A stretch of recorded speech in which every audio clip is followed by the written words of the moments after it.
ఈరోజు నేను ఒక విజన్ డాక్యుమెంట్ తయారు చేశాను. 2047కి స్పష్టమైన గైడ్ లైన్స్ ఇచ్చాను. ఒక 10 ప్రిన్సిపల్స్ పెట్టాను. జీరో పావర్టీ, అదే మరిగా ఉద్యోగాల కల్పన, అదే మరిగా population management, skill development, human resource development, ఇంకో పక్క వాటర్. అందుకే ఇప్పుడు కొత్తగా మీరు చూస్తే గోదావరి నుంచి బనకచెర్లకు నీళ్లు తీసుకుపోవాలనుకుంటున్నా.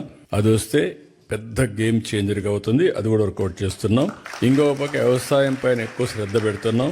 గ్లోబల్ బెస్ట్ లాజిస్టిక్స్ హబ్గా తయారు చేయాలనుకుంటున్నాం. పవర్ లో మీరు ఊహించని పరిణామాలు వస్తున్నాయి. ఈ రోజు మీరు చూస్తే ఇంటిపైనే కరెంటు తయారు చేసుకునే పరిస్థితికి వచ్చాం. అదే మరిగా ఈ రోజు విండ్ పవర్ వచ్చింది, అదే మరి పంప్డ్ ఎనర్జీ వచ్చింది, గ్రీన్ ఎనర్జీ వచ్చింది. ఇప్పుడు ఆంధ్రప్రదేశ్కు ఒక గ్రీన్ హైడ్రోజన్ హబ్గా తయారయ్యేదానికి అవకాశాలు వచ్చాయి. దీనివల్ల కొన్ని లక్షల మందికి ఉద్యోగాలు వస్తాయి.